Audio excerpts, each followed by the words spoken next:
ஈடமலம் entertainment நேயர்களுக்கு வணக்கம். நம்ம இன்னைக்கு பார்க்க போற ஒரு விஷயம் அப்படிங்கிறது தமிழ்நாட்டை இன்னும் சொல்ல போனா பெண்கள் கிட்ட ஒரு கடுமையான விமர்சனத்தையும் சரி, ஒரு கருத்துருவாக்கத்தையும் சரி உருவாக்கியிருக்கு அப்படின்னு சொல்லலாம். அதுவும் சமீப காலமா இந்த விவகாரங்கள் ஊடகங்கள் பேசப்படுறதுனால ஒரு குறிப்பிட்ட அளவு அரசியல்லையும் ஒரு தலைவர் ஒரு பெரிய பின்னடைவை ஏற்படுறதுக்கான பாசிபிலிட்டி இருக்கு அப்படின்னு சொல்லி அஹ், பேசப்பட்டு இருக்கிற ஒரு விஷயம் அப்படின்னு தான் சொல்ல முடியுது.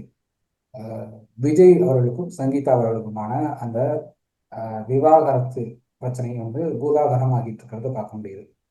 யூஸ்வலா இந்த விவகாரங்கள்ல நம்ம கருத்து தெரிவிக்கிறது கிடையாது. இதைத்தான் ஜெயம் ரவி கெனிஷா விவகாரம் தொடர்பான வீடியோவில் நம்ம சொல்லியிருந்தோம்.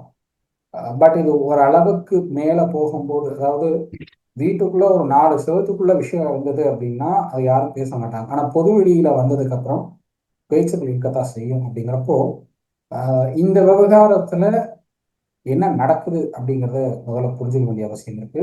அண்ட் இதுல யார் மேல தப்பு அப்படிங்கிறத தாண்டி இதனால என்னென்ன பிரச்சனைகள்லாம் ரெண்டு தரப்புக்கும் இருக்கிறதுக்கான பாசிபிலிட்டி இருக்கு அப்படிங்கிறதையும் பேச வேண்டிய ஒரு நிலை இருக்கிறத பார்க்க முடியுது.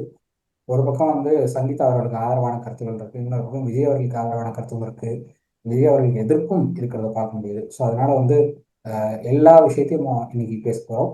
ஸோ நான் ஹரிஷ் நம்ம கூட இதை பற்றிலாம் பேசுறதுக்காக பிரியா ஒரு அணிஞ்சிருக்காங்க. வணக்கம் ஹரிஷ். சோ மகளிர் தினம் அப்படின்னுட்டு நீ சொல்றப்போ எங்களுக்கு இப்ப நடக்கிற இந்த ஒரு சூழ்நிலைங்கள்லாம் பாக்குறப்போ ஒரு பயம் வருது. என்ன மாதிரி ஒரு பயம்னா, இந்த இப்போ நம்ம சமீப காலமா இந்த எக்ஸ்ட்ரா மேரிட்டல் அஃபேர்ன்ற ஒரு விஷயத்த வந்துட்டு நார்மலைஸ் பண்ணிட்டு இருக்காங்க. சாதாரண விஷயம் தானே, இதுக்கு எதுக்கு இப்படியெல்லாம் ஒரு இது பண்றாங்க அப்படின்ற மாதிரி வந்துட்டு ஒரு நார்மலைஸ், என்ன சொல்றது, இன்னைக்கு பீஸா சாப்பிட்றோம் பர்கர் சாப்பிட்றோன்ற அளவுக்கு வந்துட்டு அதை நார்மலைஸ் பண்ணிட்டு வராங்க. அப்போ இரண்டு குழந்தைங்களுக்கு தாயானதுக்கு அப்புறம் ஒரு பெண்ணின் நிலைமை, ஒரு ஆண் வந்துட்டு எக்ஸ்ட்ரா மேரிட்டல் அஃபேருக்கு வந்துட்டு ரெடி ஆயிட்டு அவர் போறாருன்றப்போ, இரண்டு குழந்தைகளுக்கு வந்துட்டு ஒரு தாயா இருக்கிறவ மனைவியாக, அதுக்கப்புறம் தாயாக உட்கார்ந்துட்டு எல்லா பொறுப்பையும் தன் மேல சுமந்துட்டு பொதி சுமக்கிற கழுத பொதி சுமக்கிற மாதிரி சுமந்துட்டு இருக்கிற ஒரு பெண், அந்த ரெண்டு குழந்தைங்க வளர்ந்ததுக்கு அப்புறம் அவளுக்கு என்ன ஸ்டாமினா இருக்கோ, என்ன எனர்ஜி இருக்கும்னு சொல்லிட்டுன்னா அவ அவ அடுத்த லைஃப்ல வந்துட்டு என்ன கட்டத்தை நோக்கி போவான்றதோ ஒரு பெரிய கேள்விக்குறி. இப்ப எல்லாருக்குமே வந்துட்டு, எல்லா தாய்களுக்குமே வந்துட்டு ஒரு பயம் வருது. இப்போ நம்ம ஒரு காலத்துல வந்துட்டு நயன்தாராவோட அந்த ரெண்டு குழந்தைகளை பத்தி வந்துட்டு எல்லாம் ரொம்ப கிண்டலா எல்லாம் பேசினாங்க.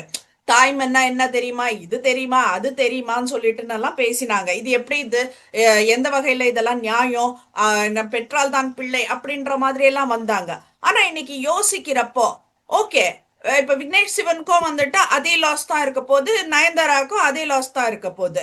ஆனா சங்கீதா விஜய்னு எடுக்கிறப்ப சங்கீதாவோட லாஸ் எப்படி இருக்கு? இதுல எங்கிருந்து நாங்க மகளிர் தினத்தை நாங்க கொண்டாட முடியும் அப்படின்றதுதான் கேள்விக்குறி. ஒவ்வொரு வீட்லயும் வந்துட்டு இந்த எக்ஸ்ட்ரா மேரிட்டல் அஃபேர்ல பாதிக்கப்படுறவங்க வந்துட்டு பெண்களாகத்தான் இருக்கிறாங்க அப்படின்றது.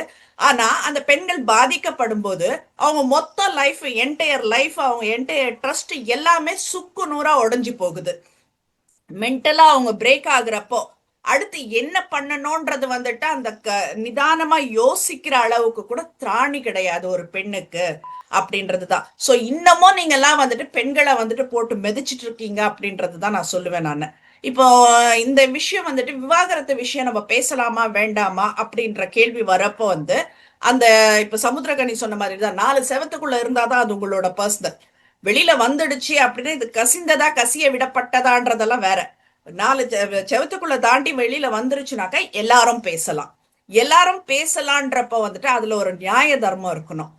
ஒரு பெண் 2021 இருந்து நான் இந்த விஷயத்துக்காக ஹர்ட் ஆகுற ஒரு நடிகைனால ஹர்ட் ஆகுற, கொஞ்சம் யோசிச்சு பாரு. தான் இருக்க வேண்டிய இடத்துல இன்னொரு பெண் இருந்து ஒரு போட்டோஸ் எல்லாம் வெளியில வரப்போ, அந்த தந்தையோட குழந்தைங்களுக்கு நம்ம அம்மா இருக்க வேண்டிய இடத்துல இன்னொருத்த இருக்காளேன்ற அந்த ஒரு அவமானம் எவ்வளவு இருக்கு. சின்ன குழந்தைங்க, எல்கேஜி பசங்கன்னா பரவாயில்ல, காலேஜ் முடிக்கிற பசங்க அந்த ஒரு சொசைட்டில வந்துட்டு நல்ல வளர்ந்த பசங்களுக்கு சித்தின்னுட்டுன்னு காட்டுறப்ப எவ்வளவு அசிங்கம் இருக்கும், எவ்வளவு அவமானம் இருக்கு. இதைத்தானே அந்த சங்கீதா 21 இருந்து சொல்லிட்டு இருக்காங்க. அதைதானே அவங்க மென்ஷன் பண்ணிட்டு இருக்காங்க. அப்போ நாங்க என்ன சொல்றோம், உன்னோட இது நீ என்னென்ன பண்ணிட்டு போ, பர்சனல் என்னென்ன பண்ணிட்டு போ, ஒரு சமுத்திரக்கனி சொல்றப்பவோ, உதயகுமார் அவர்கள் சொல்றப்பவோ, இல்ல இப்போ பார்த்திபன் பேசுறப்பவோ வீட்டுக்குள்ள வச்சுக்கோங்க. ரகசிய அந்த குழந்தைங்களோட மனசை பாதிக்காத மாதிரி பண்ணிக்கோங்க. நாங்க எதுவுமே இருக்கக்கூடாதுன்னு எல்லாம் சொல்ல, உங்களுக்குள்ள என்ன பிரச்சனைன்றதெல்லாம் நம்மளுக்கு தெரியாது. உனக்கு தேவைன்னா நீ அந்த 4 செவத்துக்குள்ள வச்சுக்கோ. இப்படி பகிரங்கமா வந்துட்டு நீ அவங்க அந்த விவாகரத்து மனு வெளியில கசிஞ்சதுக்கு அப்புறமோ, அது என்ன மேட்டர் அது உள்ள இருக்குன்றத கசிஞ்ச அப்புறமோ நீ ஒரு கல்யாணத்துக்கு கல்பாத்தி அவங்க வீட்டு கல்யாணத்துக்கு வந்துட்டு த்ரிஷாவை கூட்டிட்டு போறேன்னா, உன்னை வந்து எப்படி இன்னும் சொல்ல போனாக்கா இது ஒரு சைக்கோத்தனம் அப்படின்றது தான் நான் சொல்லுவேன். இது தைரியம் கிடையாது, இது ஒரு சைக்கோத்தனம்ன்றது தான் சொல்லுவேன். ஏன்னா அன்னைக்கு நீ இந்த அளவுக்கு தைரியமான ஆள்னா கரூர்ல உன் தைரியத்தை காட்ட வேண்டியது தானே. உன் கண்ணு முன்னாடி மயங்க விழறாங்க எல்லாரும், அன்னைக்கு காட்ட வேண்டியது தானே உன் தைரியத்தை. நீ எப்படி அப்போ இன்னைக்கு உட்கார்ந்து நேற்று பார்த்தேன்னா என்ன சொல்றது, இதெல்லாம் வர்த்து இல்லையா பேசுறதுக்கு. எது வர்த்து இல்ல, 25 வருஷம் கூட குடும்பம் நடத்துற பொண்டாட்டி தனக்கு இப்படி எல்லாம் இருக்குன்னுட்டுன்னு உட்காந்து புலம்பிட்டு இருக்கா. தன் குழந்தைங்களுக்கு அவமானமா இருக்கு, அசிங்கமா இருக்குன்னு புலம்பிட்டு இருக்கா. இதை நீ வர்த்து இல்லைன்னு சொல்ற, நீ எந்த வகையில நியாயம் ஹரிஷ்? அவரு சங்கீதா அவங்கள பத்தி அவங்கள வருத்தம் இல்லைங்கிற மாதிரி சொல்லிட்டாருங்கிறனாலதான் பேச்சா இருக்கு. ஆனா அது கிடையாது. அது இந்த கிடையாது, இந்த மேட்டர் வர்த்து இந்த இல்லைன்ற. விஷயம் வந்து நீங்க நான் நீங்க அதுதான் பேசுற சொல்றேன் நானு. அளவுக்கு, நீங்க விவாதிக்கிற அளவுக்கு வர்த்தான விஷயம் கிடையாது அப்படிங்கிறாரு. ஏன் வர்த்து இல்ல? கரெக்ட். என்னை பொறுத்தவரை அவர் கரெக்டா தான் சொல்றாரு. ஏன்னா he is running a political party. அவர் வந்து ஒரு அரசியல் கட்சி நடத்தும் போது அரசியலையும் தன்னுடைய தனிப்பட்ட விஷயத்தையும் வந்து கலந்து ஒரு செய்தி சேனலோ ஒரு செய்தி நிறுவனமோ அவரை டார்கெட் பண்ணி அடிக்கிறாங்கிறப்போ நீங்க அதெல்லாம் கண்டுக்காதீங்க. அது பெரிய வார்த்தை கிடையாது, மேட்ரு பெருசு வார்த்தை கிடையாது, நான் பார்த்துக்கிறேங்கிறாரு. நீ அந்த வார்த்தையை நீங்க பிரயோகிக்க இல்ல கூடாதுன்றதுதான். இல்ல விஜய் சொன்னதுல நீங்க ஒரு ஒரு ஒன்னு ரெண்டு வார்த்தைகள் எடுத்துக்கிறீங்க. அவர் என்ன இல்ல பேசுறாரு ஹரேஷ், நான் பார்க்கணும். மேட்டரிய நான் விஜய் சொன்ன அந்த இதுக்கே தான் வரேன். நான் சங்கீதாவை சொல்லல, நான் அந்த வர்த்து இல்லைன்னு சங்கீதாவை சொல்லல. இந்த மேட்டர் அவ்வளவு வர்த்து இல்ல நீங்க பேசுறதுக்குன்றத சொல்றல்ல, அப்ப எதுதான் வர்த்துன்னு கேக்குறேன் நான். அப்போ இன்னைக்கு இப்போ உன் வேற மனைவிக்கு என்ன பேசணும், வேற என்ன பேச முடியும் விஜயால? பொலிட்டிக்கல் இல்ல, அது பார்ட்டி, என்னோட பொலிட்டிக்கல். பர்சனல் இது, நான் வந்துட்டு ஹேண்டில் பண்ணிக்கிறேன், நீங்க வந்து பொலிட்டிக்கல் இஷ்யூவை பாருங்கன்றது தான் நீ சொல்லணுமே தவிர அவர் இதுதான் அவரு வந்து. அவர் எதை மீன் பண்ணி அந்த ஒர்த் இல்லைன்னு சொல்றாருன்னா, நீங்கெல்லாம் வந்து தேவையில்லாம கருத்து தெரிவிச்சிட்டு இருக்கீங்க சோஷியல் மீடியா உட்காந்துட்டு, நீங்க ஹர்ட் ஆயிட்டு இருக்கீங்க, அடுத்தவங்களோட சண்டை போட்டுட்டு இருக்கீங்க. நீங்க சண்டை போற அளவுக்கு ஹர்ட் ஆகிற அளவுக்கு இது ஒர்த்தான விஷயம் இல்லைங்கிறாரு. அதுதான் வந்து கண்டெக்ஸ்ட். அவர் பேசுனதை ஃபுல்லா மறுபடியும் ரீவைண்ட் பண்ணி கேட்டீங்கன்னா, சோஷியல் மீடியாவில் நீங்க பேசுறதுக்கு, நீங்க சண்டை போறதுக்கு இது ஒர்த்தான மேட்ரு இல்லைங்கிறாரு. கரெக்டா தான் சொல்றாரு. ரசிகர்களுக்கோ ரசிகர்களுக்கு வந்து தன்னுடைய தலைவருடைய ஃபேமிலியில் இந்த மாதிரி பிரச்சனை நடக்குது, அவருடைய இமேஜ் டேமேஜ் பண்றாங்க அப்படிங்கிறதுனால அவங்க சண்டை போடலாம். ஆனா இவருக்காக அவங்க சண்டை போடுறதுக்கான அவசியம் இல்லை. அது அந்த அளவுக்கு இந்த மேட்டர் பெரிய விஷயமும் கிடையாது. ஏன்னா இது இவங்க 2 பேருக்கு நடுவில் இருக்கிற பர்சனல் இஷ்யூஸ். 2 பேரும் உட்காந்து ஒரு 10 நிமிஷம் உட்காந்து பேசினாங்கனாலே அந்த பர்சனல் இஷ்யூ ஆட்டோமேட்டிக்காக முடிஞ்சிடும். அது ஏன் நடக்க மாட்டேங்குது அப்படின்னு எனக்கு இன்னும் புரியல. ரெண்டாவது, நீங்க நயன்தாரா விக்னேஷ் சிவன் பத்தி பேசுனீங்க. நீங்க ஆக்சுவலா வந்து நார்மல் பீப்புள் பத்தி பேசணும், நீங்க அப்நார்மல் அப்நார்மல். பர்சன்ஸ் ஓகே பத்தி ஓகே பேசிருக்கீங்க. Okay okay. அதெல்லாம் அப்நார்மல். தன்னுடைய குழந்தைக்கு தானே ஆமா தூக்கி கொண்ட நயன்தாரான்னு ஒரு நியூஸ் வரும் திடீர்னு. ஆமா. மற்றவங்க இல்ல எல்லாம் என்ன அது பண்ணிட்டு புரியுது. இருக்காங்க? இல்ல நான் என்ன சொல்றேன்னா, எல்லாருமே அந்த வழியை பின்பற்ற ஆரம்பிச்சிருவாங்கன்றதுதான். அந்த அந்த ஒரு தாய்மைன்றது இல்லாமயே போயிடுமே இந்த உலகத்துல இன்னைக்கு எல்லா அப்படின்றதுதான் நான் இடத்துலையும் சொல்ல வரேன். இன்னைக்கு இன்னைக்கு எல்லா இடத்துலையும் அது வந்து நார்மலைஸ் ஆயிடுச்சு. அது ஒன்றும் பண்ண முடியாது. ஸோ உங்களுக்கு வந்து இதனால கேரியர் பாதிக்கும். இப்போ நயன்தாரா எடுத்த டெசிஷன் எதனால அப்படின்னா, சினிமாவில் அவங்களுக்கு இருக்கிற ஃபேம் பாதிக்கப்படக்கூடாதுன்னு முடிவு பண்ணாங்க நயன்தாரா. ரெண்டாவது, அவங்க ஒருவேளை இம்ப்ரெக்னென்ட் ஆகி குழந்தை பெற்றுக்கிட்டாங்க அப்படின்னா, சில காலம் அவங்களுடைய பாடி ஷேப்லேருந்து ஸ்ட்ரக்சர்லேருந்து எல்லாமே மாறிடும். அப்போ அவங்களுக்கு சினிமா கேரியரில் அது கம்ப்ளீட்டாக ஒரு ட்ராபேக்காக அமையும் அப்படின்னு அவங்க நினைக்கிறாங்க. அதனால ஒரு டிசிஷன் எடுக்கிறாங்க. இது எனக்கு தெரிஞ்சு இதுக்கு முன்னாடியும் பல நடிகைகள் எடுத்திருக்காங்க இந்த மாதிரி முடிவுகள். ஸோ அதனால் நயன்தாரா எடுத்தது ஒன்றும் புதுசாக எனக்கு தெரியல. பட் என்னன்னா, இந்த விஷயம் விஜய் சங்கீதா விஷயத்துல பெட்டிஷன் லீக் பண்ணது யாரு அப்படின்னு எனக்கு இன்னும் புரியல. ஏன்னா சங்கீதா தரப்புல இருந்து லீக் பண்றதுக்கான பாசிபிலிட்டி இருக்கு அப்படின்னு தான் நான் இன்னும் பாக்குறேன் நான். ஏன்னா இந்த பெட்டிஷன் சங்கீதா ஃபைல் பண்ண பெட்டிஷன். இன்னும் ஆமா அதோடைய காப்பி வந்து விஜய்க்கு போயிருக்கு அப்படிங்கிறதுக்கு எந்த விதமான உறுதியும் கிடைக்கல. ரெண்டாவது, இது கோர்ட்ல ஃபைல் பண்றதுக்கு முன்னாடி அந்த பெட்டிஷனுடைய காப்பி தான் வந்து லீக் ஆயிருக்கு. ஏன்னா கோர்ட்டுடைய சீலில் கோர்ட் நம்பர் பண்ணல அந்த கேஸை. அப்படிங்கிறப்போ எதுவுமே இல்லாம வேற என்ன ஒரு பெட்டிஷன் வந்திருக்கு அப்படின்னா இது வந்து விஜய் தரப்புல இருந்து லீக் ஆகிறதுக்கான பாசிபிலிட்டி சுத்தமா இல்லை அப்படின்னு தான் சொல்லணும். இன்னொன்னு ரெண்டு மூணு இல்ல பேர் இந்த இது லீக் குறிப்பிட்ட பண்ற ஒரு விஷயம், இல்ல இல்ல லீக் ஒரு பண்ற சில பேர் என்ன விஷயம். சொல்றாங்க, இது குறிப்பிட்ட ஒரு சேனலுக்கு வந்து விஜய் தரப்பே தூக்கி கொடுத்துருக்காங்க இந்த பெட்டிஷன் அப்படின்னு சொல்றாங்க. விஜய் தரப்புக்கு பெட்டிஷன் போகுது அப்படின்னா அதோடைய காப்பி போகுது அப்படின்னா கோர்ட்டுடைய சீல் அதுல இருக்கும். ஸ்டாம்ப் சீல் இருக்கும் அதுல. அப்படி எந்த ஓகே. விதமான ஸ்டாம்ப் சீலும் கிடையாது. ஸோ அப்படி இருக்கிறப்போ அதுவும் ஒரிஜினல் பெட்டிஷன் போகிறதுக்கான பாசிபிலிட்டிலாம் வாய்ப்பே இல்லை. ஒரு காப்பி வேணா அனுப்புவாங்க, காப்பி டு இதுன்னு சொல்லி அனுப்புவாங்க, ரெஸ்பாண்டன்ட் சொல்லி அனுப்புவாங்க தவிர ஒரிஜினல் பெட்டிஷன் அப்படியே போகும் அப்படின்னு சொல்லவே முடியாது. ஒரிஜினல் பெட்டிஷனை கொடுக்குற அளவுக்கு பெட்டிஷனருடைய ஒரிஜினல் பெட்டிஷன் அங்கே போயிடுச்சுன்னா கோர்ட்ல எந்த பெட்டிஷனை வச்சு அவங்க வாதாடுவாங்க. ஓகே. இல்ல ஐ கேன் அண்டர்ஸ்டாண்ட். இப்ப நீ சொல்ற பாரு அந்த லீக் ஆகுற விஷயம், டாக்குமெண்ட் லீக் ஆகுற விஷயம், இதுக்கு வந்துட்டு விஜய் லீக் பண்ணணும், சங்கீதா லீக் பண்ணணும்னு இல்ல. அங்க இருக்கிற ஒரு கிளார்க் கூட லீக் பண்றதுக்கு பாசிபிலிட்டிஸ் இருக்கு. நம்ம அரசியல் வந்து நம்ம நிறைய இல்லைங்க, பார்த்துட்டு இது இருக்கோம். கிளர்க் லீக் பண்றதுக்கான பாசிபிலிட்டி இல்லைங்கிறேன் நான். ஒன்ஸ் நீங்க ரெஜிஸ்டர்ட்ட கொடுத்துட்டீங்க அப்படின்னா அவங்க வந்து ஸ்டாம்ப் வச்சிருவாங்க, ஸ்டாம்ப் வச்சு சீல் பண்ணிடுவாங்க. ஆமா. அதுக்கப்புறம் கிளர்க் அதை கொண்டு போய் லிஸ்டிங்கான பாசிபிலிட்டி என்னன்னு பார்ப்பாங்க, கிளர்க் கிட்ட கொடுத்து பண்ண வைப்பாங்க. நீங்க பெட்டிஷன் ஃபைல் பண்ணிட்டீங்கனாலே வந்து உங்களுக்கு சீல் ஆயிடும்.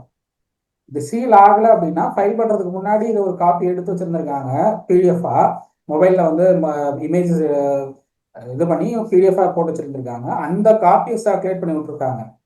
இது மேக்சிமம் எனக்கு தெரிஞ்சு சங்கீதாவுடைய அட்வொகேட் சைட்ல இருந்தா பண்ணியிருக்கிறதுக்கான பாசிபிலிட்டி அதிகம். ஓகே. ரெண்டாவது அதுல சொல்லியிருக்கிற குற்றச்சாட்டுகள், அந்த குற்றச்சாட்டுகள் வந்து நான் நார்மலைஸ் பண்ணல. பட் எல்லா விதமான டிவோர்ஸ் கேசஸ்லயும் வந்து மியூச்சுவலா இல்லை அப்படின்னா இந்த மாதிரியான குற்றச்சாட்டுகள் வைக்கத்தான் செய்வாங்க. ஓகே. Mutual divorce accept. வரமாட்டேங்கிறாங்க அப்படின்னா இந்த மாதிரியான குற்றச்சாட்டுகள் வரதான் செய்யும். சில கேஸ்ல எல்லாம் கணவருக்கு ஆண்மை இல்லைங்கிறது வரைக்கும் போயிருக்கு. ஓகே. ஸோ அதனால வந்து இது சங்கீதா சொல்ற குற்றச்சாட்டுகள் உண்மையா இல்லையா அப்படிங்கிறதுக்குள்ள நம்மளால போக முடியாது. பட் என்னன்னா இந்த குற்றச்சாட்டுகள்னால விஜயோட இமேஜ் டேமேஜ் ஆகுது அப்படிங்கிறது ஒரு விஷயம். ரெண்டாவது, விஜய் ஒரு கேம்பெயினுக்கு போனாலோ இல்லை வந்து இந்த மாதிரியான ஒரு மகளிர் தின விழா கொண்டாடுறாரு அப்படின்னாலோ அன்னைக்கு மட்டும் குறிப்பிட்ட அந்த விஷயம், சங்கீதாவுடைய கோர்ட் கேஸ் சம்மந்தப்பட்ட விஷயம் அன்னைக்கு மட்டும் ஏன் சர்க்குலேட் ஆகுதுங்கிற ஒரு ஒரு விஷயம் பார்க்க வேண்டியிருக்கு. நேற்று கோர்ட் ஹாலிடே, எந்த பெட்டிஷனும் ஃபைல் பண்ணியிருக்கிறதுக்கு வாய்ப்பு இல்லை. ஆனால் நேற்று ஃபைல் பண்ணியிருக்காங்க அப்படின்னு ஒரு இது தகவல் நியூஸ்ல பரவுது. ஹாலிடே டைம்ல வந்து உங்களுக்கு நீங்க ஃபைல் பண்ணாலும் ரிஜிஸ்டர் அதை அக்செப்ட் பண்ணணும் ஃபர்ஸ்ட். அப்பதான் வந்து அது ஃபைல் ஆயிருக்குங்கிறது கன்ஃபார்ம் பண்ண முடியும். ரிஜிஸ்டர் அக்செப்ட் பண்ணாம நீங்க வந்து ஃபைல் பண்ணிட்டாங்கன்னு சொன்னா ஜஸ்ட் நீங்க பெட்டிஷன் போட்டிருக்கீங்க அவ்வளவுதான். அந்த பாக்ஸ்ல நீங்க பெட்டிஷன் போட்டு வச்சிருக்கீங்க, அந்த பாக்ஸ் இன்னும் அவங்க வந்து ஓப்பன் பண்ணி அந்த பாக்ஸ்ல இருக்கிற பெட்டிஷன் எடுத்து ரிஜிஸ்டர் அதை பார்த்து சீல் பண்ணி அதை வந்து நம்பர் பண்ணணும். அது தனி வேலை, அது ஒரு மாசம் எடுக்கும், மேக்சிமம் ஒரு ஒரு மாசமாவது எடுத்துரும். பட் இந்த விஷயம் வந்து ஏன் விஜய் கேம்பெயின் போற டைம்லயும் விஜய் இந்த மாதிரி நிகழ்ச்சி நடத்தும் போது மட்டும் ஏன் லீக் ஆகுது, மற்ற நேரங்கள்ல ஏன் வரமாட்டேங்குது? அதுதான் கேட்கப்பட வேண்டிய கேள்வி. இல்ல அது பர்பஸா பண்றதுதான். அது அது நான் தப்பு சொல்லல. நான் அது பர்பஸா பண்ற ஒரு விஷயம் தான் அது. பர்பஸா பண்றாங்கிறப்போ எனக்கு அங்கதான் ஒரு கேள்வி வருது. பர்பஸா இதெல்லாம் நடக்குது அப்படின்னு தெரியும் போது சங்கீதா ஏன் வெளியில வாய்ஸ் அவுட் பண்ண வரமாட்டேங்கிறாங்க? she is ready to come. she will இல்ல she is ready to come. என்ன சொல்றது, ரொம்ப நாட்கள் எல்லாம் கிடையாது, ஒரு பிரஸ் மீட் கண்டிப்பா கொடுக்குறாங்க அவங்க.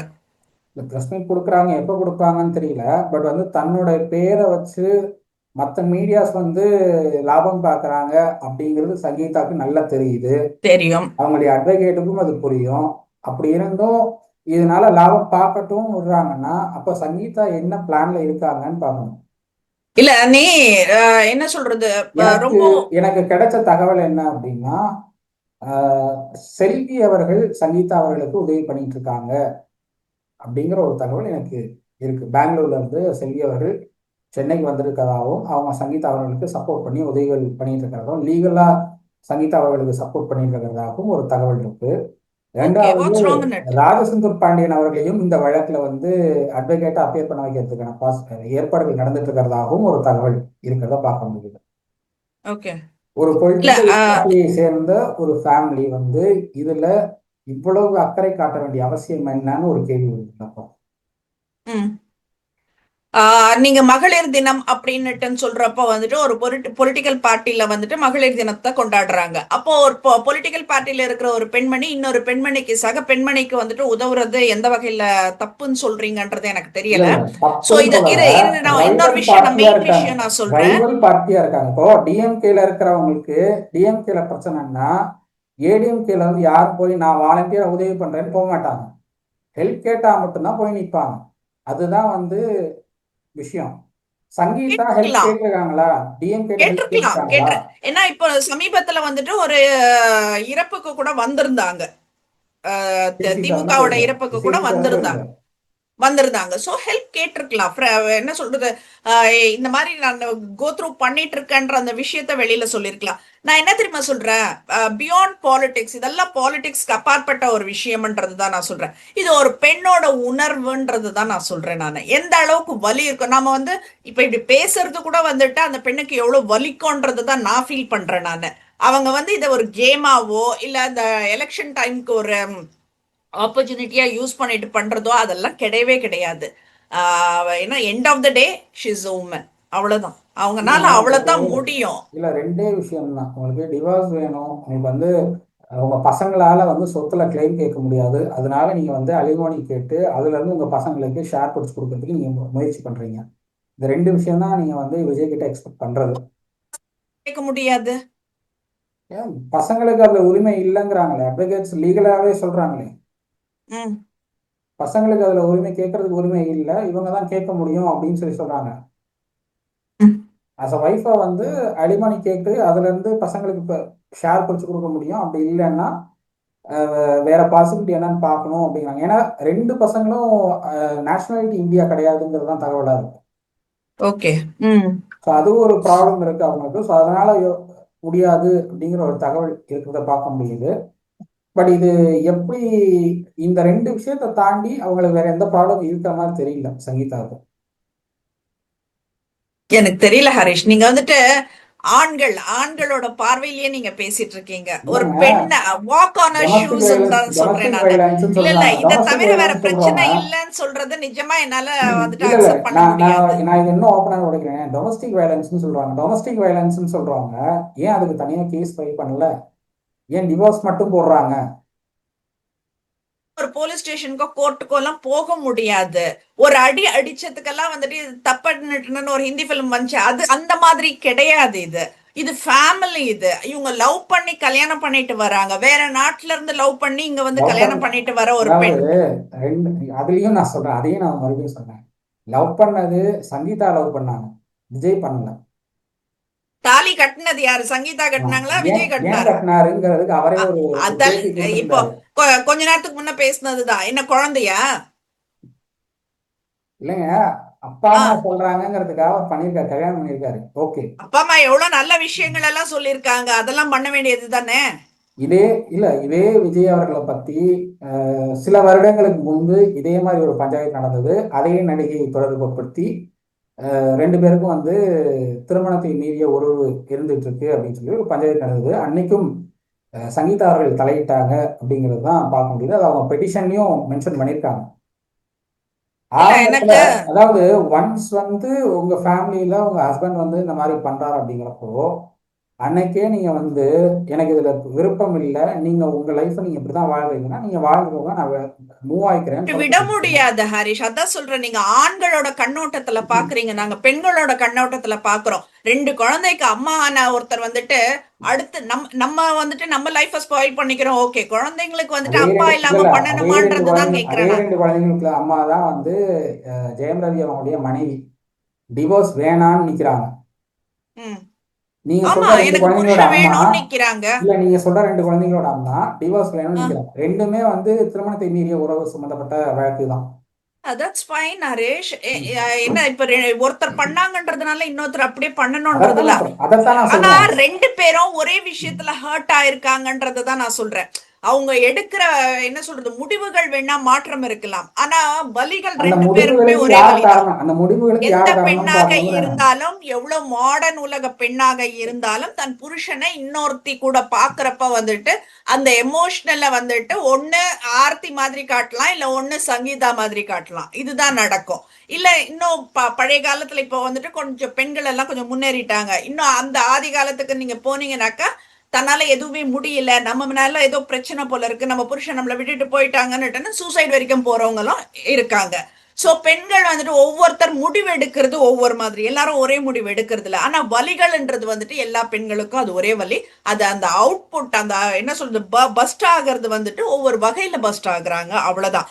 நான் என்ன கேக்குறேன், உங்க அப்பா அம்மாவுக்கு ஒரு 60ஆம் கல்யாணம், 70ஆம் கல்யாணம், 80ஆம் கல்யாணம், கிரகப்பிரவேசம், கிராஜுவேஷன் பசங்களுக்கு, இது என்ன உன்னோட ஒய்ஃப் ஒரு வெட்டிங் டே, இதுக்கெல்லாம் உன்னால அட்டன் பண்ண முடியாத மனுஷன் கீர்த்தி சுரேஷோட தலைப்பொங்கல் அவளோட புருஷனோட கொண்டாட போறா. நீ எதுக்கு போற? அவருடைய வீட்டு கிரகப்பிரவேசத்துக்கு போயிருந்தார் விஜய். ம். அவருடைய வீட்டு கிரகப்பிரவேசத்துக்கு விஜய் போயிருந்தாரு. அவங்க அப்பா ம். அம்மாவுடைய 60ஆம் கல்யாணம் அந்த இதுக்கும் நிகழ்வுக்கும் போயிருந்தாரு. ம். ரெண்டுலையும் கலந்துக்கிட்டாரு. ரெண்டு ம். நிகழ்ச்சியும் சங்கீதா நான் பார்க்கல. ஓகே. ம். ஆனா சங்கீதா என்ன கிளைம் பண்றாங்க, நான் அந்த வீட்டுல ம். தான் இருக்கேன்.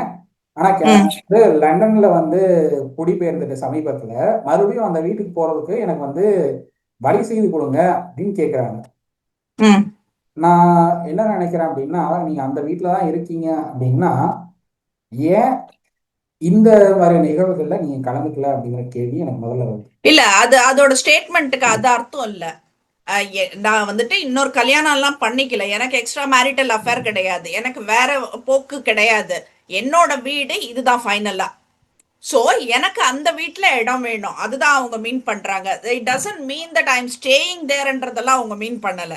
இப்ப நான் லண்டன்ல இருக்கேன், இப்ப எனக்கு வந்துட்டு இது கிடையாது, இந்திய இல்லைங்க, குடியுரிமை அவங்க கிடையாது. பெட்டிஷன்ல என்ன சொல்றாங்க, ஃப்ரம் 2021 இதை ஒன். வந்து சுமூகமா முடிக்கணும்னு நான் நினைக்கிறேன் அப்படிங்கிறாங்க. ஆமா, ஆமா, ஷீ ஃபாட். சுமூகமா முடிக்கணும்னு நினைக்கிறவங்க ஃபேமிலி ஃபங்க்ஷன்ஸ்லயும் கலந்துக்குவாங்க.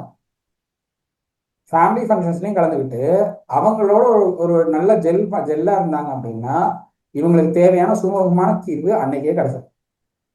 இல்ல, நம்ம அந்த அளவுக்கெல்லாம் டீப்பா ஒரு ஃபேமிலிக்குள்ள என்டர் ஆயிட்டு பேச முடியாது. இப்ப கூட நம்ம எதுக்கு பேசுறோம் தெரியுமா? நீ கல்பாத்தி ஃபங்க்ஷனுக்கு வந்துட்டு நீ த்ரிஷாவை கூட்டிட்டு போனதுனால மட்டும்தான் நம்ம நான் உட்காந்து அதுக்குள்ளேயும் வரேன், பேசிட்டு இருக்கோம். அதுக்குள்ளேயும் வரேன்.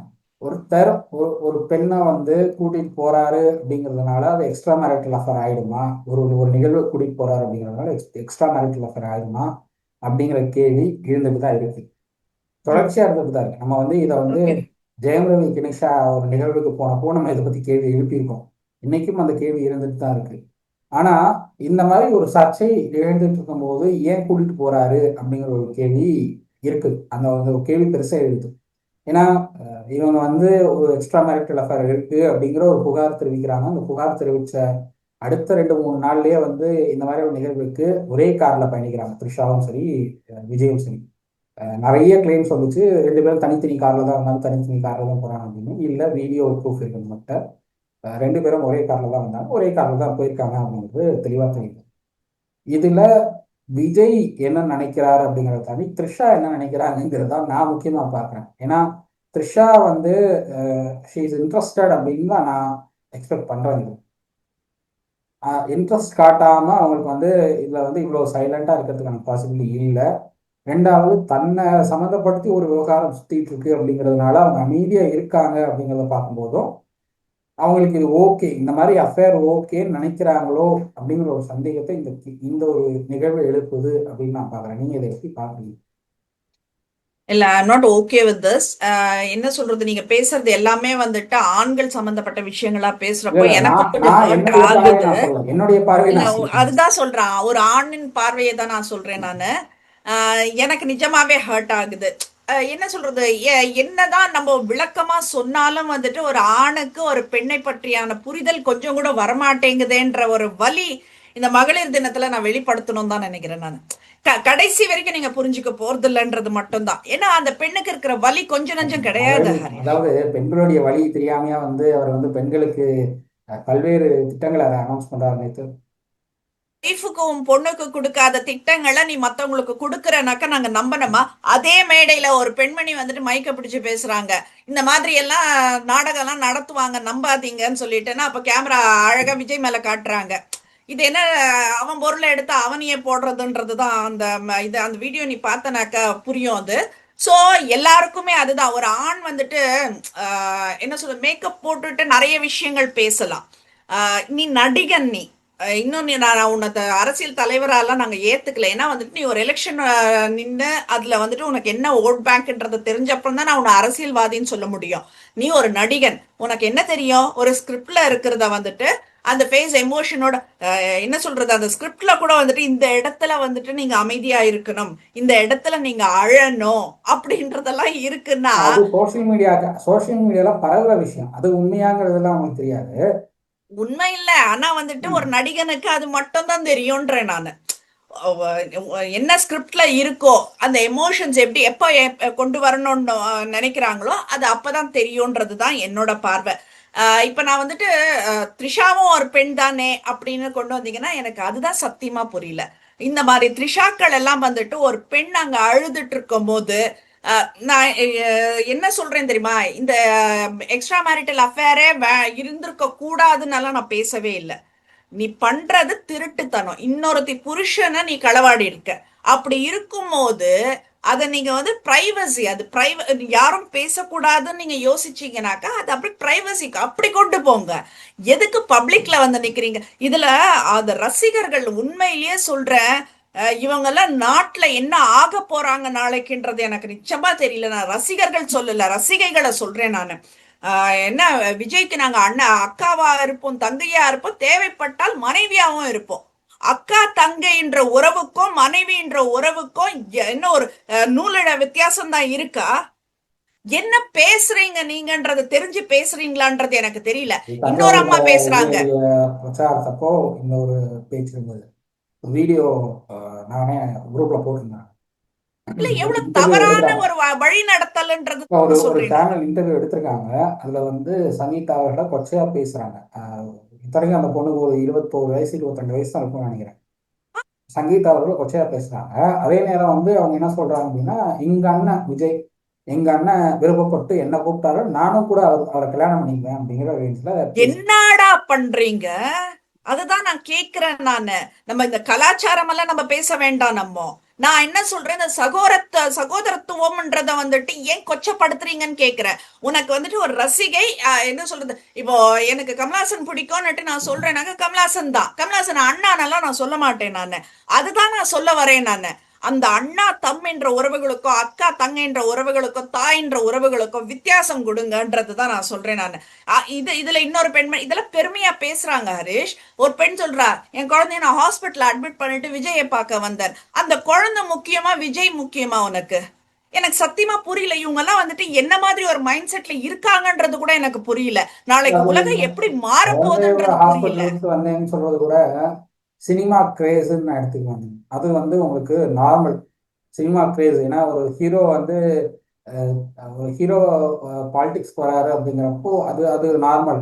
பட் வந்து நான் எங்க அண்ணா கூப்பிட்டாலும் நான் வந்து அவங்களை கல்யாணம் பண்ணிக்குவேன்னு சொல்றதெல்லாம் வந்து அப்நார்மலா நான் பாக்குறேன். அது ஃபேன்ஸ் தன்னை மாத்திக்கணும் அப்படின்னு தான் நான் நினைக்கிறேன். கஷ்டமா இருக்கு நம்மளுக்கு. நான் இப்போ இந்த இந்த ரசிகர்கள் இந்த மாநாடோட இந்த மக்கள் பேசுறது, அந்த மைக்க நீட்டி பேசுறப்பெல்லாம் நம்ம ஏதாவது பைத்தியக்கார ஹாஸ்பிட்டல்ல வந்துட்டோமோ அப்படின்ற ஒரு எண்ணம் தான் நம்மளுக்கு வருது. ஏன்னா மைக்க பிடிச்சு பேசுற அத்தனையுமே பைத்தியமா இருக்குங்க.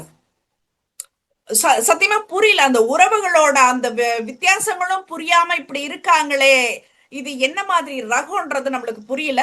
அப்பதான் வந்துட்டு நான் சொல்றேன், ஃப்ரம் த பிகினிங் அதனாலதான் சொல்றேன், விஜய் தன்னை சுத்தி இருக்கிறவங்கள தன்னை சுத்தி இருக்கிறவங்கள பத்தி ரொம்ப நிறைய தெரிஞ்சுக்க வேண்டிய விஷயங்கள் இருக்கு விஜய்க்கு. இல்ல, தன்னை சுத்தி இருக்கிறவங்கள பத்தி ரொம்ப நல்லா தெரிஞ்சதுக்கு அப்புறம் தான் விஜய் இப்படி இருக்காரு. கிடையாது கிடையாது கிடையாது கிடையாது. தன்னை சுத்தி இருக்கிறவங்க தன்னை தாண்டி பல விஷயங்கள் செஞ்சுட்டு இருக்காங்க அப்படிங்கிறது விஜய்க்கு இன்னும் புரியல, இன்னும் தெரியல. அது தெரியணும் அப்படின்னா எஸ்ஏசி சாரை கூட வச்சுக்கணும். அவரு எஸ்ஏசி அவர்களுக்கு தெரியாத அரசியலால் எஸ்ஏசி அவர்களுக்கு தெரியாத அரசியல் தலைவர் தான். கண்டிப்பா. ஏன்னா இவ்வளவு வயசுக்கு அவருக்கு இருக்கிற அந்த மெச்சூரிட்டிக்கு, அவருக்கு இருக்கிற ஒரு எக்ஸ்பீரியன்ஸ்க்கு அவருக்கு தெரியும். இப்போ அவரும் சினி ஃபீல்ட்ல இருக்கிறவர் தான். இப்ப அவருக்கு விஷயங்கள் இல்ல நிறைய எனக்கு தெரியும், சினி ஃபீல்ட்ல நான் என்ன நான் ஒரு இடத்துல நடக்கும்னுட்டுன்னு. கேள்விப்பட்டிருக்கேன். நான் கேப்டன் அவர்களோட பயணித்த தேமுதிகவில் ஒரு பொறுப்புல இருந்தாங்க அன்னைக்கு. இன்னைக்கு வந்து அவர் பொறுப்புல இல்லை, பட் கேப்டன் அவங்க ஃபேமிலிக்கு க்ளோஸாக தான் இருக்கார். அவர் நடிகர் தான்.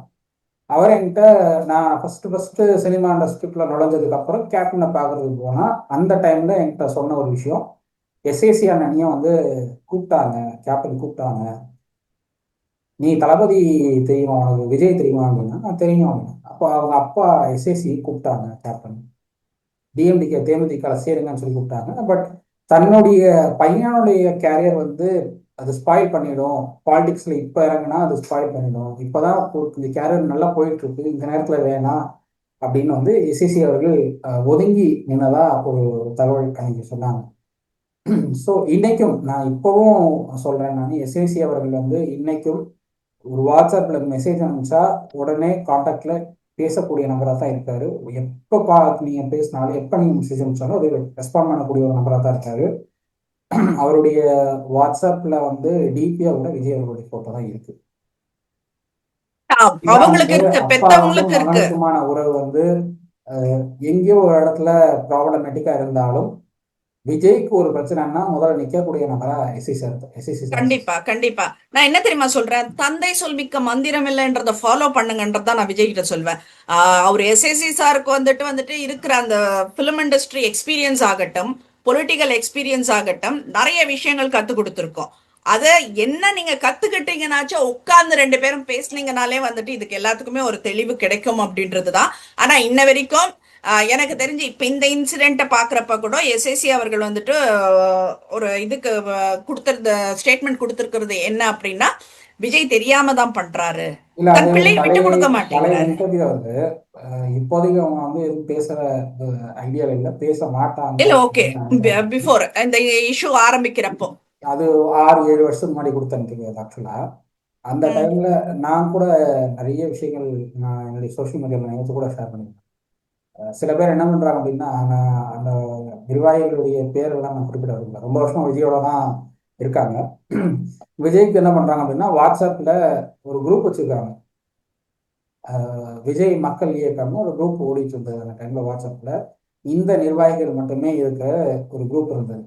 அந்த குரூப்ல என்ன பண்ணுவாங்க அப்படின்னா, விஜய்க்காக உண்ணாவிரதம் இருந்தார், விஜய்க்காக வந்து அங்கப்பிரதர்ஷனம் செய்தார், விஜய்க்காக அந்த நெருப்பு சட்டி ஏறினார் அப்படின்னு போட்டோஸ் போட்டுட்டு ஒரு 4 பக்கத்துக்கு கண்டென்ட் போட்டு வாட்ஸ்அப் குரூப்ல ஃபார்வர்ட் பண்ணி விட்டுருவாங்க. அது என்ன ம். ஆகும் அப்படின்னா, அந்த குரூப்ல செட் பண்ணி வச்சிருவாங்க. அந்த குரூப்ல இருக்கிறவங்க என்ன பண்ணுவாங்கன்னா, ஆஹா அண்ணனுக்காக வந்து இப்படிலாம் பண்றாரு, அவர் அண்ணனுக்காக இதெல்லாம் பண்றாரு, அதெல்லாம் பண்றாரு, அப்படி பண்ணி பண்ணி இன்னைக்கு விஜய் அவருடைய ரைட் ஹேண்டா ஒருத்தர் உட்காந்துட்டு இருக்காரு. ஓகே. அவரை முதல்ல விஜய் கார்னர் பண்ணி எங்க உட்கார வைக்கணுமோ அங்க உட்கார, நம்ம 2021 விஜய் சொன்னதுதான், யாரை எங்க உட்கார வைக்கணுமோ அங்க உட்கார வச்சா விஜய் நீங்க நல்லா வந்துருவாரு. கண்டிப்பா அதை நான் அக்செப்ட் பண்ணிக்கிறேன் நானு. இன்னொரு விஷயம் என்னன்னா, அது என்ன சொல்றது, விஜய்க்கு தெரிஞ்சு நடக்குதா தெரியாம நடக்குதா, இல்ல அங்க இருக்கிற மத்த அந்த அடுத்த லெவலுக்கு, விஜய்க்கு அடுத்த லெவல்ல இருக்கிறவங்களுக்கு தெரிஞ்சு நடக்குதா தெரியாம நடக்குதான்னு தெரியாது. இந்த ஃபேன்ஸ் நெட்டன்னு இவங்க எல்லாம் வந்துட்டு வர்ச்சுவல் வேரியர்ஸ் சொல்லிட்டேன்னு ஜூலி சொல்ற மாதிரி அது வல்கர் வேரியர்ஸா தான் இருக்குன்றது தான் நான் சொல்லுவேன் நான். ஏன்னா விஜய பத்தி இப்ப நீ அரசியலுக்கு வந்ததுக்கு அப்புறம் எல்லாரும் அவங்க அவங்க பார்வையில இருக்கிற கருத்தை வைப்பாங்க தான். கருத்தை வைக்கிறப்ப வந்துட்டு அவர்கள் ஆபாசமா பேசுறதெல்லாம் வந்துட்டு அக்செப்ட் பண்ணிக்க முடியாது. இது ஆண்கள் ஒரு பக்கம் இருக்கட்டும், ஒரு சில பெண்கள், நான் எல்லாரையுமே சொல்லல, இல்ல குறிப்பிட்ட ஒரு சில பெண்கள் மட்டும் நான் சொல்லிக்கிறேன் நானு.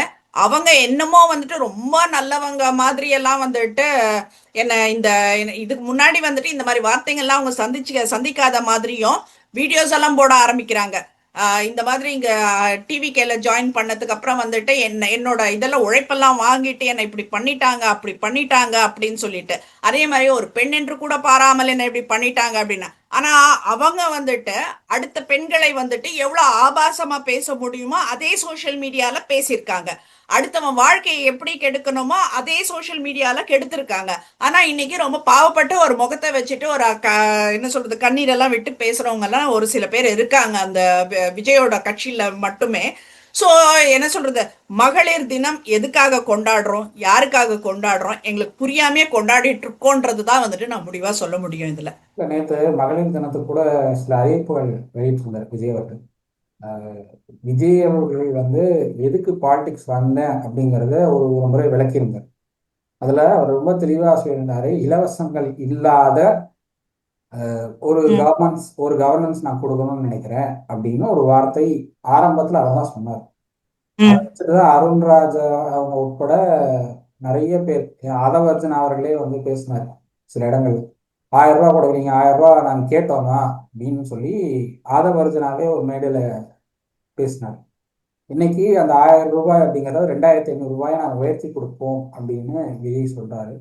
அதுவும் 60 வயதிற்கு உட்பட்டவர்களுக்கு. அப்ப 60 வயசுக்கு மேல இருக்கிறவங்களுக்கு என்ன பண்ண போறாங்க? என்ன பண்ணுவோம் அதான். ரெண்டாவது, பெண்களுக்கு இலவச பேருந்து பயணம் நாங்க கேட்டோமா அப்படின்னு சொல்லி கேட்டாங்க. ஆ. எல்லா பேருந்துகளையும் பெண்களுக்கு இலவசமா பயணிக்கலாம் அப்படிங்கிறாங்க.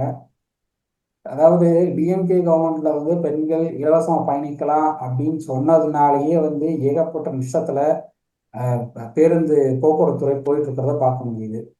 அதிமுக தரப்புல ஆண்களும் இந்த மாதிரி பயணிக்கிறதுக்கு நகர பேருந்துகளை பயணிக்கலாம்னு சொன்னதுனால அது கூடுதல் நஷ்டத்தை வந்து போக்குவரத்து துறைக்கு கொடுக்கும் அப்படிங்கிற ஒரு டாக்ஸ் தொடர்ச்சியா இருந்துட்டு இருக்கு. நாங்க ம். சட்டத்துக்கு போற டைம்ல எல்லாம் எங்ககிட்ட நிறைய பேர் சொன்னது, போக்குவரத்து துறையோட ரெவென்யூ எப்படி உயர்த்த போறாங்க இதனால அப்படிங்கிற ஒரு கேள்வியை இதே விஜய் ஆதரிக்கக்கூடிய ஜென்சி தரப்புல தான் சொன்னாங்க. But okay. இன்னைக்கு அதே ஜென்சி என்ன பண்றாங்கன்னா, இது வந்து ஊழல் பணத்தெல்லாம் வெளியில கொண்டு வந்ததுக்கு அப்புறம் விஜய் பண்ணுவாரு அப்படின்னு நாங்க எங்கிட்ட சொல்லியிருக்காருங்கிறாங்க. ரெண்டு தரப்பிலான, அதாவது ரெண்டு வகையில அவங்க பேசுறாங்க அப்படிங்கிறத பார்க்க முடியுது. அதே மாதிரி விஜய் வந்து 6 சிலிண்டர் ஒரு ஆ, வருஷத்துக்கு சாத்தியமா அதெல்லாம்? அப்படிங்கிறாரு. இந்த 6 சிலிண்டர் அப்படிங்கிறது 2021 அதிமுக அதனுடைய தேர்தல் அறிக்கையில சொன்ன விஷயம் தான். இன்னும் சொல்ல போனோம்னா, அஹ், தெலுங்கு தேசம் கட்சி ஆந்திரா சட்டசபை தேர்தலை சந்திக்கும் போது, என்டிஏ கூட்டணி சார்பாக சந்திக்கும் போது இந்த வாக்குறுதி தான் கொடுத்தாங்க. அது இன்னைக்கு வரைக்கும் ஆந்திரால அமல்படுத்தலை. ரோஜா அவர்கள் கூட ஒரு 6 மாசத்துக்கு முன்னாடியே 4 மாசத்துக்கு முன்னாடி இங்க சென்னையில தான் பேசினாங்க. ப்ரெஸ் மீட்ல பேசுனது கூட 6 சிலிண்டர் ஃப்ரீன்னு சொன்னீங்க, 6 சிலிண்டர் கொடுத்துட்டீங்களா அப்படிங்கிற ஒரு கேள்வி எழுப்பினாங்க. வந்து ஒரு வருஷம் ஆக போகுது, இன்னும் நீங்க வந்து எங்களுக்கு ஒண்ணுமே கொடுக்காம வச்சிருக்கீங்களே அப்படிங்கிற ஒரு கேள்வி எழுப்பினாங்க. ஸோ இதெல்லாம் எப்படி சாத்தியம் அப்படிங்கிற ஒரு கேள்வி இருக்கு. கேள்வி ரெண்டாவது, இருக்கு. அஹ், பெண்களுக்கு வந்து என்ன சொல்றது, தனி காவல்படை அப்படின்னு சொல்லி சொல்றாரு. அது ஏற்கனவே இருக்கு.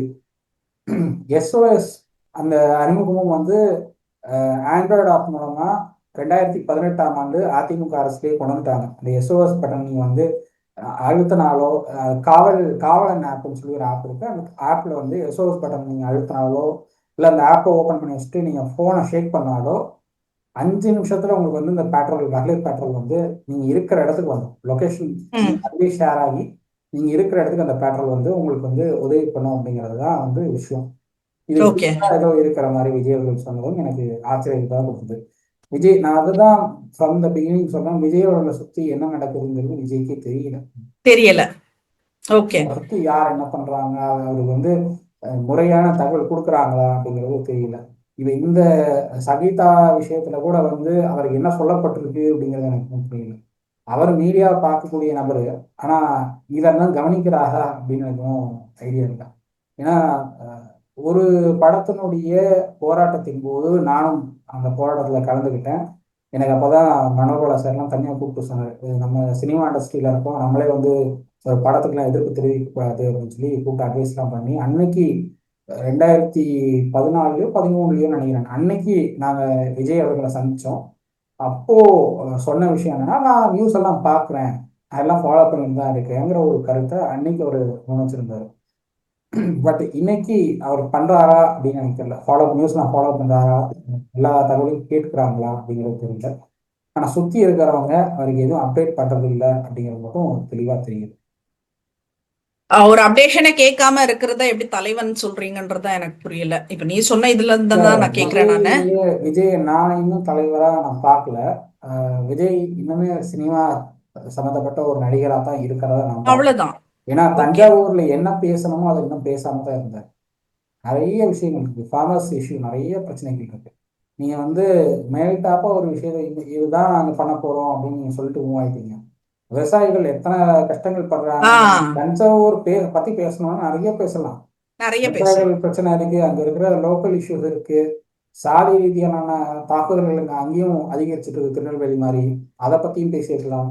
எதையும் பேசாம நீங்க வந்து நார்மலா விவசாயிகளை பாதிக்கக்கூடிய எல்லா திட்டத்தையும் நாங்க என்ன திட்டம் இருக்குன்னு நீங்க எதிர்க்க போறீங்க? அதை ஓகே. சொன்னாதானே விவசாயிகளுக்கு சப்போர்ட்டாக நீங்க இருக்கீங்களா இல்லையாங்கிறது தெரிய வரும். நீங்க விவசாயிகளுக்கு சப்போர்ட் பண்றேங்கிற பேர்ல ஒரு விஷயத்த சொல்லிட்டு போயிருங்க, அது விவசாயிகள் எப்படி எடுத்துக்குவாங்கன்னு பார்க்கணும். கண்டிப்பா. அவங்களுக்கு நம்பிக்கை அவர்களுக்கான வரக்கூடிய ஒரு வகையில விஷயத்த நீங்க பேசியிருக்கணும். பேசினாதான் அவங்க அதை பாசிட்டிவா எடுத்துக்குவாங்க. அவங்களுக்கு நம்பிக்கை வரக்கூடிய வகையில் நீங்க பேசாம விவசாயிகள் விவசாயத்தை எதிர்க்கக்கூடிய எல்லா திட்டத்தையும் நாங்க எதிர்ப்போம்னு சொல்றது வந்து அது விவசாயிகள் மத்தியில பெரிய ஆதரவு கொடுக்காது. கண்டிப்பா. கண்டிப்பா. அது ஒரு விஷயம் இருக்கு. இன்னொரு விஷயம் என்னன்னா, வேலூர்ல வந்துட்டு என் நெஞ்சில் குடியிருக்கும் வேலூர் மக்களின் சொல்ல மறந்துட்டதை தஞ்சாவூர்ல போய் சொன்னாராமா. நான் இங்க டிக்கெட் வாங்கலன்னுட்டு நான் போய் அங்க டிக்கெட் வாங்கினாக்க எந்த பஸ்லயாச்சும் ஏத்திப்பாங்களான்றது எனக்கு தெரியல. இந்த மாதிரி வந்துட்டு நிறைய சைக்கோத்தனங்கள் எல்லாம் நிறைய இருக்குன்றது தான் நான் சொல்றேன் நானு. இதுல வந்து அவங்க இப்ப நேற்று மகளிர் தினம்லாம் அவங்க சொன்ன அந்த அறிக்கைகள் எல்லாம் வந்துட்டு ரொம்ப மெனக்கெட்டு என்ன சொல்றது உட்கார்ந்து டிஸ்கஷன் பண்ணி எல்லாம் அவங்க பண்ணல. டிஎம்கேது ஏடிஎம்கேதெல்லாம் எடுத்து வச்சுட்டு எது அவங்களுக்கு தேவையோ கொஞ்சம் மாற்றங்கள் செய்துதான் பண்ணிருக்காங்கன்றது வந்துட்டு நம்ம நல்லாவே தெரியுது. மாற்றங்கள் நான் எதுவும் பார்க்கல. இது அஹ், எனக்கு தெரிஞ்சு இது வந்து தெலுங்கு தேசம் பார்ட்டியுடைய அஹ், அவங்க போன ஆந்திரா சட்டமன்ற தேர்தல் அப்ப கொடுத்த அத்தனை வாக்குறுதிகளையும் அப்படியே ரிப்பீட் பண்ணி வச்சிருக்காரு விஜய். எனக்கு ஓகே. தெரிஞ்சு இது சாட் ஜிபிடி வந்து எடுத்திருப்பாங்க அப்படின்னு தான் ஆஹ் நினைக்கிறேன். அத கிட்ட கேட்டா எல்லாத்தையும் சொல்லிட போகுது. அந்த ஒரு விஷயம் தான் அவங்க பண்ணிருக்காங்கன்றது. சோ எனக்கு வந்துட்டு நீ வீட்டுல வந்துட்டு ஒரு 2 பெண்மணிகளோ இல்ல 3ன்னே வச்சுக்கோங்க, அம்மாவையும் சேர்த்துக்கோ. என்ன மனைவி மகள் அம்மா 3 பேரும் வந்துட்டு கண் கலங்கி நிக்கிற இடத்துல வந்துட்டு நீ ஊர்ல இருக்கிறவங்களுக்கு எல்லாம் நான் இதை பண்றேன் அதை பண்றேன் பட்டு சேலை கொடுக்குறேன் 1 கிராம்ல தங்கம் கொடுக்குறேன்றதெல்லாம் வந்துட்டு எந்த வகையில நியாயம் தெரியல. எல்லாருமே உன்னை பாக்குறது அந்த இடத்துல கோமாளியா தான் பார்த்தாங்கன்றது தான் நான் சொல்வேன் நானு. அண்ட் இன்னொரு விஷயத்தையும் நம்ம வந்து சொல்லணும். சங்கீதா அவர்களுடைய அந்த பிரச்சனை வந்ததுக்கப்புறம் நான் எனக்கு க்ளோஸா இருக்கிற இலங்கை தமிழர்கள்ட்ட இருந்து நிறைய ஒரு தகவல் வந்துட்டு இருக்கிறது என்னன்னா, விஜய்க்கு எதிரான மனநிலை இலங்கை தமிழர்கள்ட்ட அதிகரிச்சுட்டு இருக்கு அப்படிங்கிற ஒரு விஷயம் தொடர்ச்சியாக வந்துட்டு. ஏன்னா இலங்கை தமிழர்கள் வந்து விஜய்க்கு அதிக அளவுல சப்போர்ட் பண்ணிட்டு இருந்தாங்க. இப்போ இந்த சங்கீதா அவங்களுடைய பிரச்சனை வந்ததுக்கு அப்புறம் சங்கீதாவுக்கு ஃபேவரா அவங்களுடைய கருத்துக்களை மாத்திட்டு இருக்காங்க அப்படின்னும், விஜய்க்கு அகின்ஸ்டா அவங்களுடைய கருத்துக்களை பதிவு பண்ணிட்டு இருக்காங்க அப்படிங்கிறது பார்க்க முடியுது. நிறைய இலங்கை தமிழர்களுக்கு நான் பேசின வரைக்கும் இதுதான் எனக்கு கிடைச்ச தகவலா இருக்கு. அதுதான் உண்மை. இலங்கை தமிழர்களுக்கு விஜய்க்கு அகேன்ஸ்டா தான் இருக்காங்கன்றது. சோ பாப்போம் ஹரிஷ், மகளிர் தினம் அப்படின்றத வந்துட்டு இவங்க வந்து அதையும் ஒரு ஆயுதமா எடுத்துட்டாங்கன்ற வழிதான் எனக்கு இருக்கு. நேத்து நடந்த ஒரு விஷயம் கூட வந்துட்டு அந்த மகளிர் தினத்தை அப்போ பெண்களுக்கு என்ன சொன்னாலும் எனக்கு எனக்கு ஏமாந்துடுவாங்க. எனக்கு இதுல என்ன சந்தோஷம் அப்படின்னா, நல்ல வேளை பரதநாட்டியம் அரங்கேற்றத்தை ஒரு ஒரு ஸ்டேஜ் கொடுத்து பண்ண வச்சாரு விஜய். அவங்க சசிகலா மாதிரி நீங்க ரோட்ல ஆடுங்க நான் வேன்ல நின்று பாக்குறேன்னு பண்ணாம நல்ல வேளை அதையாவது பண்ணாரு அப்படிங்கிற ஒரு நல்ல விஷயம் எனக்கு இருக்கு. என்னன்னா இது வரைக்கும் அப்படி ஒரு பரதநாட்டிய அரங்கேற்றம் நான் பார்த்ததே கிடையாது. 2021ல சசிகலா அவங்க கேம்பெயின் எங்கேயோ ஏதோ பேசுறதுக்கு போனாங்க சவுத் தமிழ்நாடு பக்கம். அப்போ நீங்க ரோட்லயே டான்ஸ் ஆடுங்க நான் வேன்ல இருந்தே பாக்குறேன் அப்படிங்கிறது தான் அவங்களுடைய கருத்தா இருந்தது. ஸோ அந்த மாதிரி எதுவும் இல்லாம பண்ணியிருக்காரு அப்படிங்கிறப்போ எனக்கு அது ஒரு ஆறுதலா இருக்கு. ரெண்டாவது, விஜய் கேம்பெயினுக்கு போறாருன்னா தயவு செஞ்சு இந்த கேரவனை விட்டு வெளியே இறங்கி அந்த கேரவன் வேண்டாம். மக்களோட இறங்கி நடங்க, இல்ல அப்பதான் ஒரு உன்னை ஸ்டேஜ் போடுங்க, ஸ்டேஜ் அரசியல்வாதின்னுட்டு போடுங்க, ஏத்துக்க ஸ்டேஜ் முடியும். போட்டு நீங்க மக்கள்கிட்ட பேசுங்க. 5000 பேருக்கு மேல வந்து நீங்க கூட்டம் கூட்டுறீங்கன்னா எஸ்ஓபி ஃபாலோ பண்ணணும் அப்படிங்கிறது கட்டாயம். இப்போ நீங்க எஸ்ஓபி ஃபாலோ பண்ண வேண்டிய அவசியமே இல்லை. ஆனா 5000 பேருக்கு மேல கூடுறாங்க அப்படிங்கிறப்ப எஸ்ஓபி ஃபாலோ பண்ண வேண்டியது கட்டாயம். நீங்க வந்து பொறுப்பு எடுத்துக்கோங்கன்னு சொல்லுவேன். டிவிகேல வந்து பொறுப்பு எடுக்கிறது ஒன்றும் பெரிய விஷயமே கிடையாது. கவர்மெண்ட் தான் வந்து கூட்டத்தை கூட்டுறதுக்கெல்லாம் பொறுப்பெடுக்கணும், கவர்மெண்ட் தான் அவங்களுடைய பாதுகாப்புக்கு பொறுப்பெடுக்கணும் அப்படிங்கிறது என்னை பொறுத்தவரை அன்அக்செப்டபிள் நான் பார்க்குறேன். கண்டிப்பா. கவர்மெண்ட் வந்து நீங்க ஒரு கூட்டம் கூட்டுறீங்க அப்படின்னா இத்தனை பேர் கூடுவாங்கன்னு நாங்கள் நினைக்கிறோம், இத்தனை பேர் வருவாங்கன்னு நினைக்கிறோம், அதுக்கேற்றபடி எங்களுக்கு பாதுகாப்பு கொடுங்கன்னு கேட்டிங்கன்னா பாதுகாப்பு கொடுக்கறது தான் கவர்மெண்டோடைய வேலை. அந்த கூட்டத்தை வந்து நெறிமுறைப்படுத்தி இவங்களெல்லாம் இங்கே உட்கார வைங்க, அவங்களெல்லாம் அங்கே உட்கார வைங்கன்னு படுறதெல்லாம் வந்து கவர்மெண்டோட வேலையே கிடையாது. அது வந்து வேலை கிடையாது. சம்மந்தப்பட்ட பார்ட்டியோட வேலை. ஆனா சிபிஆர் நிர்மல்குமார் நீதிமன்றத்தை உயர்நீதிமன்றத்துக்கு தாக்கல் பண்ண மனுவில் எல்லாத்தையுமே கவர்மெண்ட் தான் பண்ணணுங்கிறது தான் சொல்லியிருந்தார். ஸோ அது வந்து தாவேக்கா தரப்புல கொஞ்சம் யோசிக்கணும் அப்படிங்கிறதான் நான் சொல்ல வர விஷயம். அந்த கேரளாவை விட்டு தயவு செஞ்சு இறங்கி ஒரு ஸ்டேஜ் போட்டு பேசுங்க. கேரவான் வேணாம், இனிமே கேரவான்ல போனீங்கன்னா உங்களை மக்கள் மதிக்கவே மாட்டாங்க. ஓகே. 2026 மகளிர் தினத்தையும் வந்துட்டு மகளிர்கள்லாம் வந்துட்டு என்ன சொன்னாலும் வந்து அக்செப்ட் பண்ணிப்பாங்க, ஈஸியா மகளிரை ஏமாத்தலான்ற ஒரு ஒரு கான்செப்ட்ல ஒரு மைண்ட் செட்ல தான் இன்னமும் ஆண்கள் இருக்காங்க அப்படின்றத மகளிர் தினம் சொல்லி வந்து ஒவ்வொரு வருஷமும் வருது, மகளிர் தினம் வந்து ஒவ்வொரு வருஷமும் வருது போகுது. ஒவ்வொரு வருஷமும் வருது, ஒவ்வொரு வருஷமும் நாங்க ஏமாளிகளா தான் நிக்கிறோம்.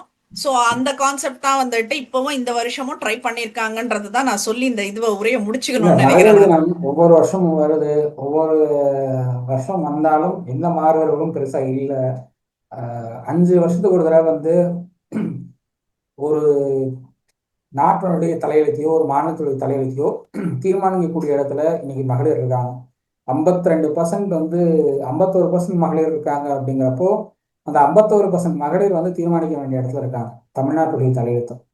தமிழ்நாட்டில் இன்னைக்கு வந்து பெண்களுக்கு எதிரான வன்கொடுமைகள் ஜாஸ்தியா இருக்கு. ஒரே நாள்ல 10க்கும் மேற்பட்ட பாலியல் வன்கொடுமை வழக்குகள் பதிவாயிட்டு இருக்கிறத பார்க்க முடியுது. அதுல வந்து பெரும்பான்மையான வழக்குகள் 17 வயதுக்கு கீழே உட்பட்ட பெண்களுக்கு நடக்கிற விஷயமா இருக்கு, சிறுமிகளுக்கு நடக்கிற விஷயமா இருக்கு. ஸோ இதெல்லாம் பார்த்துக்கிட்டு இன்னமும் நீங்க வந்து தலையெழுத்து நிர்ணயிக்கக்கூடிய இடத்துக்கு வராம, யார் பணம் கொடுக்குறாங்களோ நாங்கள் அவங்களுக்கு ஓட்டு போடுறோம், யார் எங்களுக்கு இதெல்லாம் பண்றாங்களோ நாங்கள் அவங்களுக்கு ஓட்டு போடுறோம் உட்காந்துட்டு இருந்தீங்க அப்படின்னா, நாளைக்கு உங்க வீட்லயும் இதே பிரச்சனைகள் ஃபேஸ் பண்றதுக்கான பாசிபிலிட்டி இருக்கு. அப்படிங்கிற ஒரு எச்சரிக்கை இந்த மகளிர் தினத்திலேயாவது மகளிருக்கு வரணும் அப்படிங்கிறது நான் சொல்ல வேண்டிய விஷயமா நான் பார்க்குறேன். அட்லீஸ்ட் இப்பயாவது புரிஞ்சுக்கிட்டு யாரை நீங்க எங்க உட்கார வைக்கணுமோ அங்க உட்கார வைங்க அப்படிங்கிறத சொல்ல விரும்புறேன். கண்டிப்பா ஹரிஷ். ஸோ பாப்போம் 2027 மகளிர் தினமாச்சும் நம்ம சந்தோஷமா கொடுக்குறோமான இன்டர்வியூ கொடுக்குறோமான்றத பார்ப்போம் நம்ம. ஸோ இதோட நம்ம முடிச்சுக்கலாம்னு நினைக்கிறேன். ஏன்னா ரொம்ப லென்த்தியா விஜய் பத்தி பேசணும்னாக்கா இன்னும் பேசிட்டே இருப்பேன் நான். ஸோ இப்போதைக்கு இது போதும்னு நினைக்கிறேன் நான். கண்டிப்பா வேற ஒரு தகவலோட நாங்கள் உங்களை சந்திக்கிறோம். அதுவரை நன்றி.